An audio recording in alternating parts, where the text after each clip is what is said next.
Kobla TV. Kobla TV.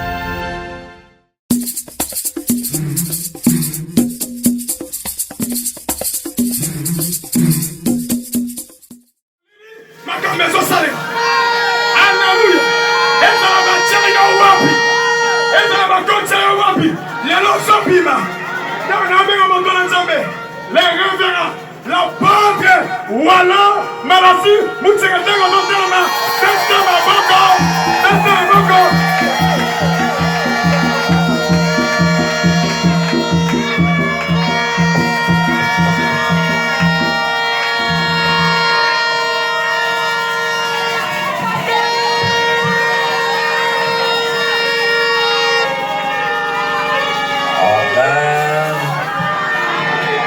Amen. Nous disons gloire au Seigneur pour cette occasion. Nous sommes trop dérangés au problème de surménage. Même chez nous à l'église hier, nous avons quitté parce que nous avons dérangé le problème de surménage, mais le qui engagement, rien que pour s'excuser. Pour y nous allons qui informer. Nous ne pouvons pas laisser journée en bonne dégueulasse. Yangoana toyaki quand même tout mon ana pour Zambé Aswanoku. Donc ce qui Zamba permettre si le ménage et si le biseau Tozanga te Kofuta Nyongo. Amen. Maintenant, on peut s'attendre un passage pour expliquer une courte vérité et permettre Bissot de prière pour accompagner Bissot. Amen. Nalingi tozoa ba passage mibale de quoi la Bissot rapidement ce qui a zali na mokanda ya Luc chapitre 19, verset 1. Bongo Togoya Kosu qui s'appelle Jean chapitre 12, verset 21. Batangé les bisous d'abord, Luc chapitre 19. Luc chapitre 19, verset 1er. Jésus était entré dans Jéricho, traversait la ville. Verset 2. Et voici un homme riche, appelé Jassé, chef des publicains, cherchait à voir qui était Jésus. Verset 3. Mais il ne pouvait ni parvenir à cause de la foule, car il était de petite taille. Verset 4. Il courait en avant et montait sur un sycomore pour le voir, parce qu'il devait passer par là. Verset 5. Lorsque Jésus fit arriver à cet endroit, il levait les yeux et lui dit, Jassé, hâte-toi de descendre, car il faut que je demeure aujourd'hui dans ta maison. Merci beaucoup. Tobakisi Jean chapitre 12 verset 21.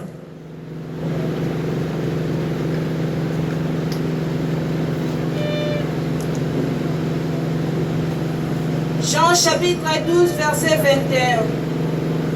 J'adresserai à Philippe de Bethsaïda en Galilée et lui dire avec instance, Seigneur, nous voudrons voir Jésus. Verset 22. Philippe allant le dire à André. Puis André et Philippe le dirent à Jésus. Tu peux reprendre le verset 21. J'adresserai à Philippe de Bethsaïda en Galilée et lui diront avec instance, Seigneur, nous voudrons voir Jésus. Voilà. Seigneur, nous voudrons voir Jésus. Nous voulons voir Jésus. Acclamons la parole de Dieu. Merci, Vandesi Kezoa Bebiso. Nous avons le privilège de remercier le conducteur de cette église pour la confiance manifestée par Nabiso pour vous donner la parole de Dieu. Zamba Papola Bango, Apabola Pepino Batubosa disponible. Alors, le thème Oyo Tokutiawa est le thème Oyo et l'Obama avant Bino Bobanda Yango. Donc, ça, il y a binoté. Et Barasine na yango, source nango, c'est la parole de Dieu.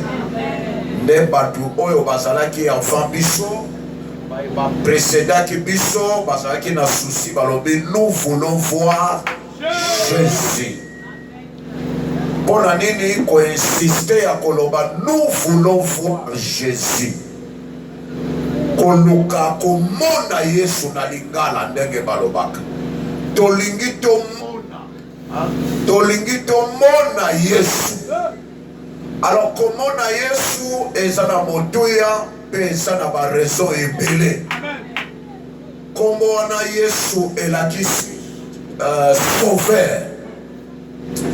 Eza kombo eyaki te ma azana zemi alingi abota azoluka kombo akopesa mwana bongo bato babimi balobi te pesa ye kombo non. Tango mariage yambaki message euti likolo tango bazopesa ye message bazoyebisa ye na kombo ya mwana oyo ya zemi akomema.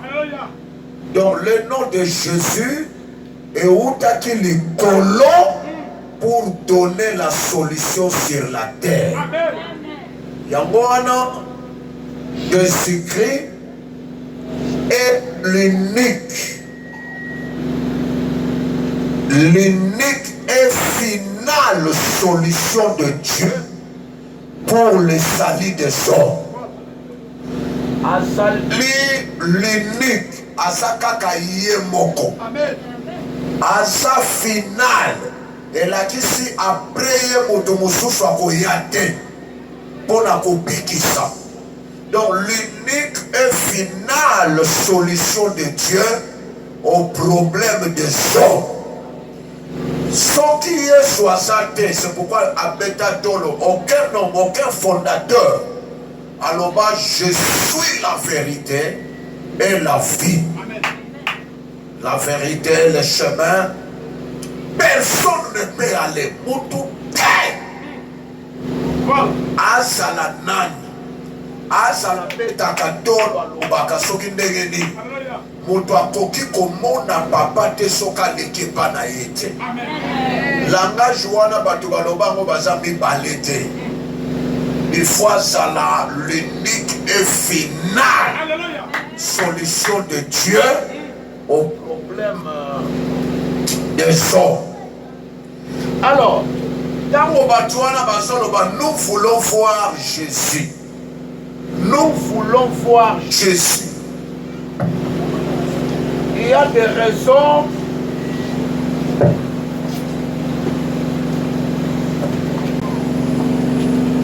Alors, quand il y a une église, il y a différent constat la rencontre personnelle avec Jésus.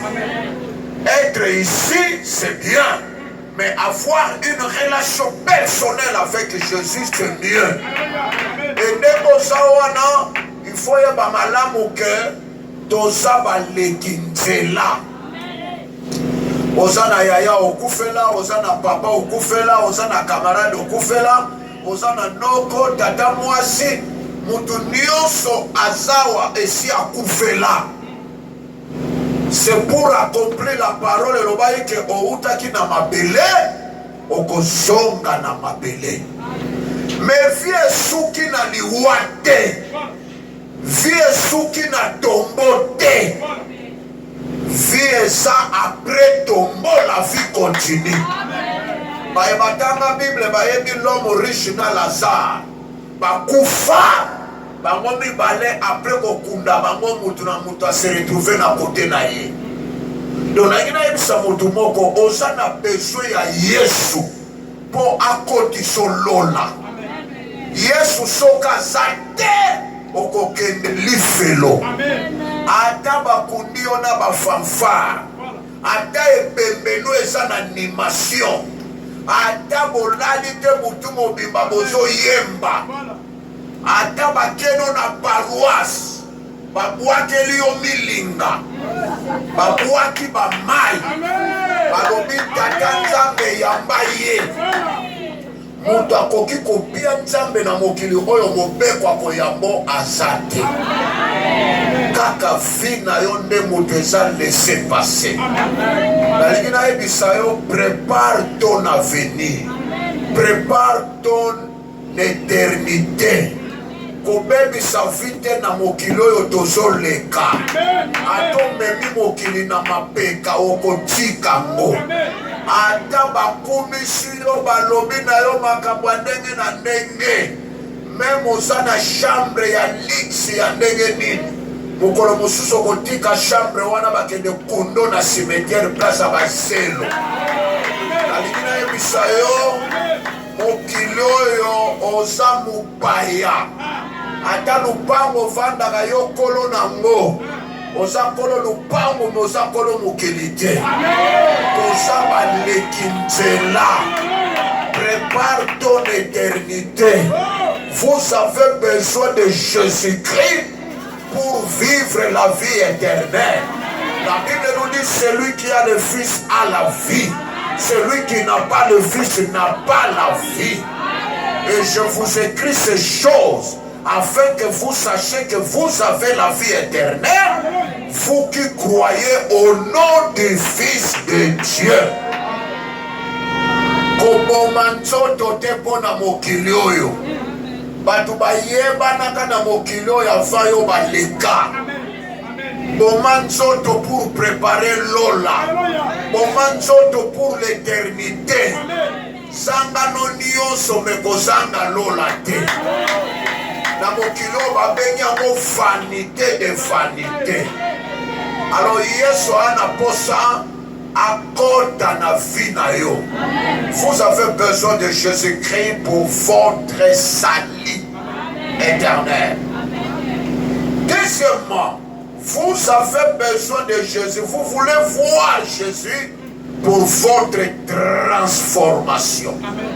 Amen. Amen. Bakuta nakana Yesu te po continuer kozala mutu ya masumu. Amen. Amen. Bakuta nakana Yesu pour la transformation. La rencontre avec Jésus, c'est pour la transformation de vie. Tu ne peux pas être chrétien en même temps tu es à l'aise dans le péché. Voilà, merci. Non. Amen. Amen. Soko moni ngolo aza à l'aise na zamba. Aza ngolo akindoki. Ngolo akosa la journée mobimba na zamba te. Mais akoyi kosala mbasanja ebele na mai. Si tu es un enfant de Dieu, tu es à l'aise au péché. C'est pour ça que la vie chrétienne a dit donc. La Bible nous dit si quelqu'un est en Christ, il est une nouvelle créature.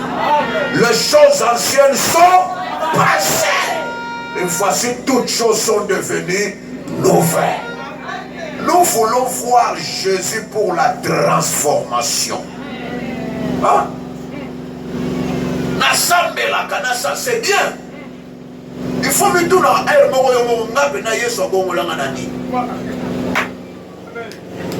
c'est très important. Parce que Yesu ana musala ko bongola. Mais yo abongola yo na nini. Amen. Avant oyeba ye ozalaka ndenge nini. Après oyeba ye okoma ndenge nini. La Bible parle de deux autres fois. Ephésiens chapitre 5, verset 8. L'équation attaque les bisons. La Bible parle de autrefois. De Ephésiens 5, verset 8. Attaque les bisons.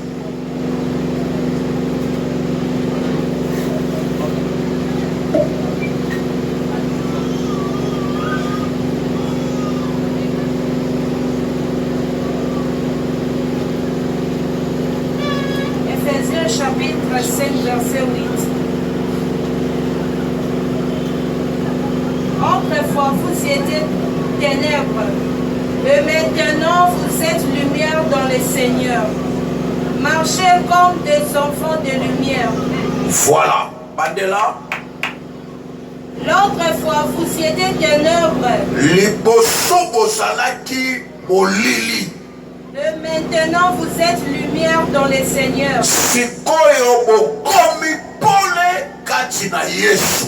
Marchez comme des enfants de lumière. Esengeli botambola lokola batu ya lumière. Vous avez vu deux choses. Autrefois et maintenant. Autrefois vous étiez. Avant ozalaka. Oyibi. Ozalaka songi. Ozalaki na kindumba ya sanité. Ozalaka na vie ya masumu. Ozoli ya masumu lokola nguba. Et balobi maintenant. Okomi banani. Tuna no voisin na tuna. Dieu yeso bongo la onani. Avant. Na après. Changement zawad. Ah oui. On semble là avant na après, il n'y a rien qui change. Non. La Bible nous dit autrefois vous étiez. Donc dans là où Jésus monte, nous voulons voir. Oh il y a Jésus, il y a un autrefois et un maintenant. Autrefois j'étais, maintenant je suis. Un autrefois et un maintenant. Ce qui autrefois na yo na maintenant na yo ezandenge moko. C'est que vous avez nous chauffer ma kiti ya pa. Amen. Amen. Voilà. Tu peux être pasteur et un ministère nyonso soki ya makambo nyonso o ba don nzamba pesa ba don différent mais moko ya ba principe. Oh là là. Nous tous nous avons un ministère de transformation de vie. Jésus avant banamaka nyonso alobi repentez-vous. Jean-Baptiste avant banote ya bandi repentez-vous. Na Pentecôte. Tango milimo ebiki. La parole. Mateya ya liboso Pierre ateya ki bango alobi repentez-vous. Amen. La repentance, c'est la porte d'entrée de la vie chrétienne. Amen. Voilà. Soko sali yango te.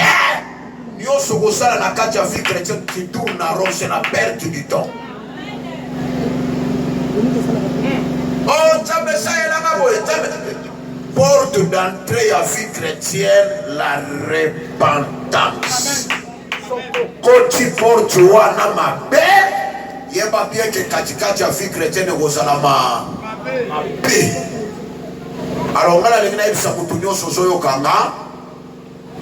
Vous avez besoin de Jésus-Christ. Un, pour avoir l'autorisation d'entrer au ciel. Après la mort, la vie continue. La Bible nous dit qu'il est réservé aux hommes de mourir une seule fois. Après quoi vient le jugement. Deuxième raison, vous avez besoin de Jésus-Christ pour la transformation de votre vie. Il n'y a que Jésus qui a la possibilité de chasser le péché, de déraciner la racine du péché. C'est pourquoi il a dit, sans moi vous ne pouvez rien faire. Voilà. Vous avez essayé par votre propre expérience, stratégie, méthode, effort, regret, mais tu restes toujours esclave. C'est pourquoi il faut voir Jésus pour que le vrai problème du péché soit traité. Il faut voir Jésus pour musisa ya masumu na yo wana pikola yango vina yo ezonga normal. Troisième raison pour la kosilisa, vous avez besoin de Jésus-Christ pour être au centre de l'événement. Osana posa na Yesu po akomisa yo na centre ya événement. Centre ya événement lingelo bani. Elingelo ba tango yambi Yesu makambo ebele bando salama yo muto bando sala na centre. Tu seras provocateur des événements, provocateur du succès, provocateur de la gloire, provocateur de miracles, provocateur de grandes réalisations. Passage na pesibino ya Luc, mutumoko sachet. Azaki na posa komona Jésus, bato azaki belé ya zawe kokate parce que azaki na taille ya muke. Bongo alobi ngape na kosuka boete. Aki amati nzete. Tango amati nzete aleki bato nyonso na mulai. Tango Yesu azoya daliye. Bible lobi Yesu ayebisi ekita. Nakela na ndaku nao. Batu bazaki wana babio po andokela na ndaku na sabuta masumu okokate aya. Asabuta mabe Yesu abina kolala kuna. Et après, à Kiti Ake, à la lagina d'Akwa pied et à Zaché. Mais tant que nous avons Zaché, Zaché a ébissé à l'obé, ce qui n'a soaké l'eau à Moutounandenga Mabé, n'a pas zongis. Nous avons grand oui. Bon, nous sommes allés dans Moana, il y a richesse, mais il y a tout qui a battu. Alors, on a dit ça, et l'eau pour les bossos, c'est que l'eau est bas. Ce qui mona Yesu, nous voulons voir Jésus. C'est pour surmonter l'obstacle de ta vie. Na vie na yo ça na obstacle belé. Bipe qui se laisse belé. Sacha zala ki wana taba na kufanda wana na bakotala ka obstacle. Anga ye, so ki nazala ki mulai bela na moni ye. Anga ye, na albi nazala ki na posa, j'ai besoin de voir Jésus. Mais alors, qu'est-ce que je peux faire? Je peux surmonter l'obstacle pour aller au-delà. La naïf sa motomoko, Samba tinda yo na mobilité pour oser la limiter na bibekise. Dieu vous envoyez dans ce monde pour surmonter les obstacles. Bibekise l'union soyez les besoins fina yo. Il faut longa yango. Il faut longa. Oyaka na mobilité comme un plaignant. Musanuka ko se plaindre. Mboke ebongate. Na momo mboke zo bongate ba oso ma pango ba 1 milliard. Ba 10 millions baza. Na place o mo makabo etambola te, etambola kaka te pona yo. Ba politicien kutu ba miyibi. Amen. Ba oseka. Bongo yo muto provoka ka désordre te ya mboka. Sacha souka qui obstacle était, mais Sacha qui au-delà, il y a obstacle. bato ebele bavandaka na vie mosala bango bakolobelaka obstacle. Ah, soki likambo wana esimbaka. Ah, soki nazalaki molai. Ah, soki nazalaka pembe. Ah, soki nazalaka mwindu. Ah, soki nazalaka boye. Non, non, non, non. Moïse abi Moïse yonde mutoko kwe. Nzambe abi na posa likukuma na yote. Na loboko ne loko simbine na mosale. Dieu a abandonné l'obstacle de Moïse pour travailler au-delà. Likukuma na ye mutekabola ki mer rouge te. Likukuma na ye mutebimisa ki mai na mabanga te na meriba. L'obstacle restait de l'autre côté et Dieu travaille de l'autre côté.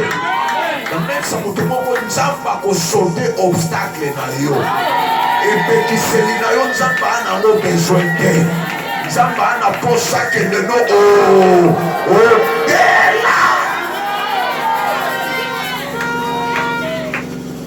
abandonner la vie de plainte. Abandonner la vie de murmure. Sacha zalaki wana te ngaye kaina ngaye soki nazalaka molaye nde nasali ya mingi bato ya milai bien Yesu alalaki na ndako ya bato ya milai te. Voilà. Amen. C'est pourquoi dans ta vie, dès que tu surmontes l'obstacle, tu provoques l'événement. Voilà. Amen. Amen. Tu dois provoquer l'événement. Amen. Merci. C'est possible. Merci. Et tant que Yesu a talié, c'est-à-dire, pour dire Yesu a tellement dit. Donc, tu es obligé de voir Jésus pour aller au-delà des autres. Amen. Amen. Bah, tu ne sais pas Yesu va face à face. Mais Sacha tomboli Jésus Moutou. Voilà. Éviter dans le système à tout le monde. Merci. Il faut ça, il a des locaux, il a aidé. Même quand tu adores, je vais Rafa, je vais Arabie, c'est Kata. Amen. Tout ce que tu parles là, c'est Kata, et nous, Amen. soyez vous-même. Soyez vous-même. Merci.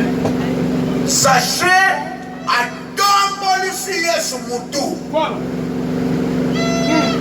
Évitez na masolo ya bato nyonso. Oh, ngana jena, ngana bondela mingi na mona keloko telo bana place yo mona katenga na kumona. Place yo sukeli ngana kubanda. Esika yo sokoma tenga na kukoma. Tu ne peux pas faire comme le sort. Sacha boyi bato batala tout droit. Abi kolo fois tombo la moto. Et le Seigneur a fait des choses du jamais vues. Banda Yesu aya na mokili na nakuta na mutute likolo anzete. Amen. Soyez vous-même. Évitez d'arranger à tout le monde. Merci. Amen. Marquez ton époque. Amen. Zamba okotu na mokili te poza lowa mwana mbwa mutola na vie ya bato susu na. Amen. Amen. Tu es unique. Amen. Tu es différent des autres. Oh, yange kozala kaka lokola ya ete. Ngana yebisaka Nzambe soko osalelanga lokola bato nyonso tika nao. Je ne peux pas imiter les autres. Amen. Vous êtes particulier. Amen. Donc, soki moto ayebiso ngana gênant des jours na monité. Loba ngana kokende na droit.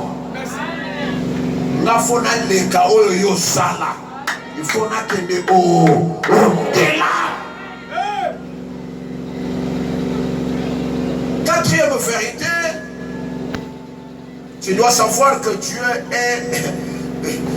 ne soumet pas. Dieu n'a pas l'habitude d'obéir aux voix des autres, aux voix d'autrui, aux voix des hommes. Ayebisi bango alobi nakolala na ndako ne balobi o azamuta masumu nakolala kuna o te atravaillaka mpona baromain nakolala kuna o te aliaka bambongo ya bato nakolala kuna.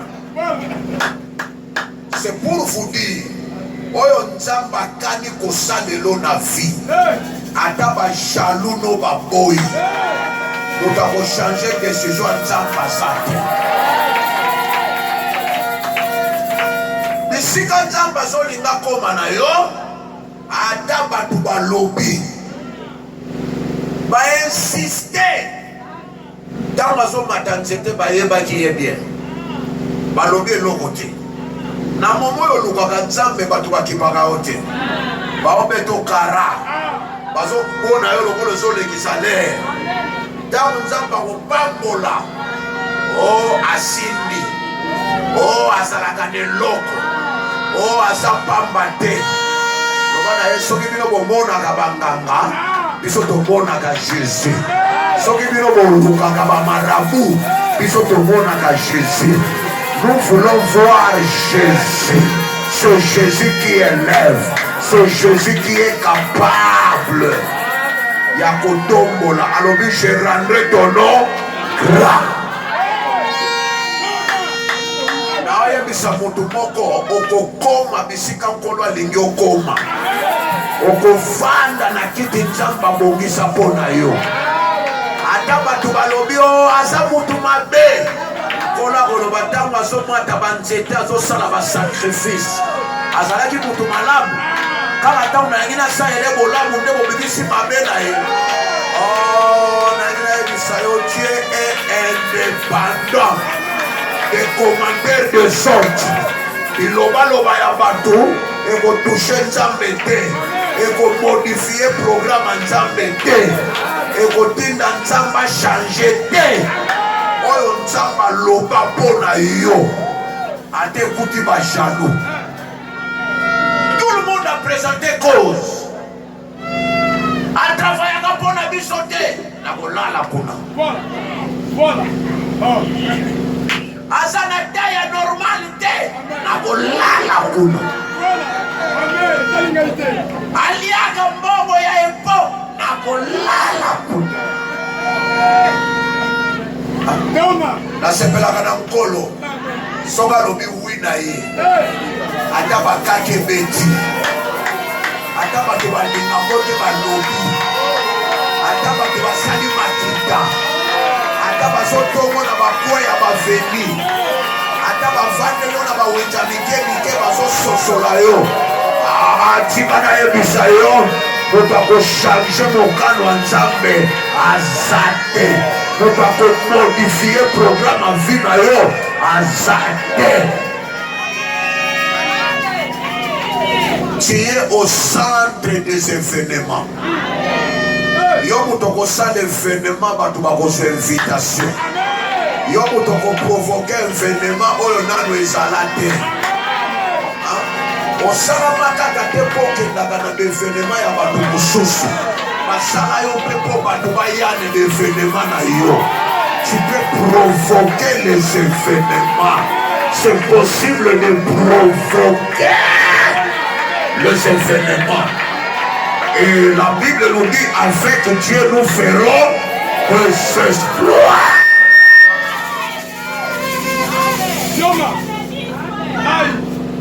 Moutango a provoqué un événement avant de provoquer Dieu inutile. Il y a un moment où on remarque dans la vie de l'embo et la kisarake yo moutango provoqué un événement. Le premier signe, le désert sec. Bato baleka na bango ba désert mais désert oya yo. Merci papa. Merci. Okuta ngwe pa mutu mususu. Un désert sec. Biso to leka ngo to lia fufu na tondolo. Nandaku na biso te nandaku ya bakamarade. Je ne suis pas Moulouba, mais nakenda kolia fufu na tondolo nandaku ya kamarade nanga Moulouba. Fufu elala. Désert mais à sec. Et ça va si. Les gens là qui savent, c'est toi qui vas provoquer l'événement. Deuxième chose, de faux témoignages. Ce qui n'a pas babandoko selon ma kabouté, c'est que aux en a liste.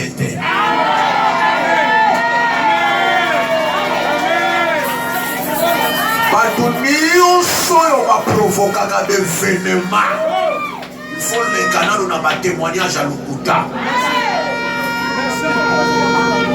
bakosalelo bamontage bakotonga yo bakobeta masolo bamosusu bakokanisa yango ya solo nzoka eza bongo te. Jésus avakende na croix aloba tout est accompli bakosela ye baloba azopekisa bato bafuta empo lokuta babenga ye Belzebul bapesa ye batémoignage ya lokuta yango moto epresedaki na nsima ke na croix alobi tout est accompli. Le faux témoignage. Ba Joseph baya na ba preuve elamba mais lisolo lokuta belamba na ye soko za provocateur événement komono ekotambola mais contenu wana eza ya yo te elamba ezaka ya Joseph mais lisolo ya ye te yo mpe bakotanga kombo na yo mais réalité wana conscience na yo eyebi yango te ezolakisa que tu es dans la liste de préparation. Elmoso baokoselo makambo. Donc c'est l'ensemble de ces événements oyo ekosala votre élévation. Soki bazokoselo makambo ya lokuta eza na 4 liste wana. Troisième chose, soki a préparé à kosala l'événement, les circonstances incontrôlables. Les circonstances incontrôlables. Par circonstances, on est pas douter. Na mutu na makolo na place go bimela. Oyebite. Mais yé na ta kombo na yo. Keba na ba réalité wa. Soki bilembo wana ezobima na vie na yo. Ezolakisa que bientôt vous allez provoquer l'événement. Les circonstances incontrôlables. Il y a des choses non désirées, non contrôlables. Il y a beaucoup de gens qui ne maîtrisent pas. Et il y a point beau maillot, mais il y a point même maillot quelque part. Autant dans la Bible, Nzambe boit seku sa mutu a provoqué circonstances troubles. Parce que de kunda jeune homme batie na libeka. Ba okende na yeba kunda. Nzamba bi mwana oyo fois sekwa. Mais avant sekwa il faut toucher mikou a mosali nanga. Qu'est-ce que je peux faire? Dieu a provoqué des troubles. Bato bazo bunda bazo bamba na banzete bitumba bato balemaki mpembe balobi oyo tomemisi akufi tokufa likolo ebe toluka place ya kobwaka ntango bake kobwaka ye na libulu akutani na mikuwa ya mosali ku ekauka tango kaka contact salami asekwi trouble be esili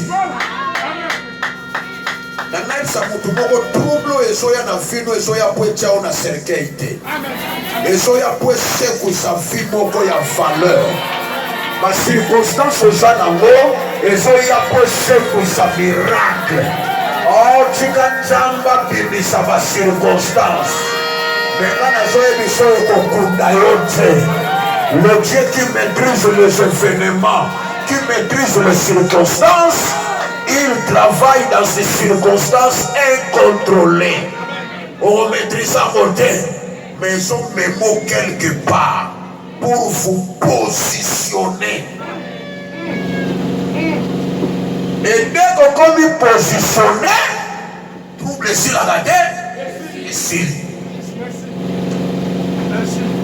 Bon, moi, je Goliath a koi, David a célébré koi à Bali, trouble paye à défi ici.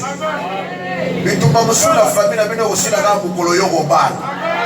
Soka vous en a quatre à voile, donc sur la tennis par arme. Balobia, ils sont échoués parce que Boutoyo a longi. Nalobi, tu es le provocateur des événements. On peut provoquer par événement.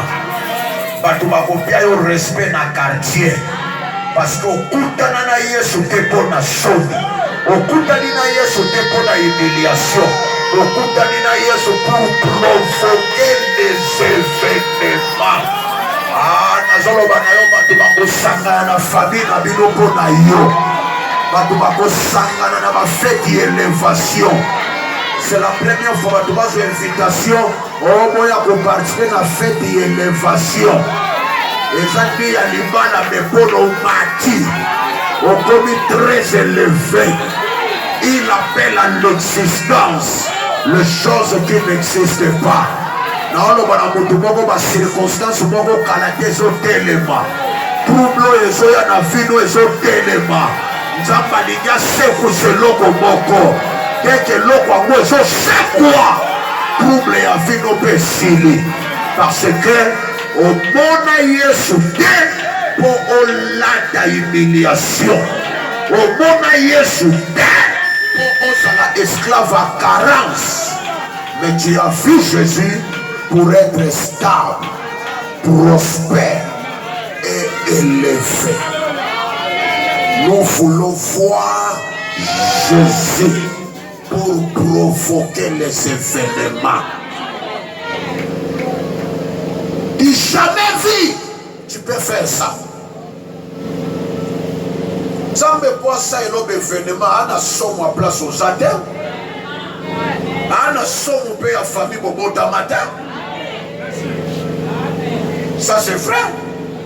Mala botama na ndako ya mabele ya chambre salon. Toujours là la papa na maman na chambre biso bala mibali koto bala basi koto to tie ebonga.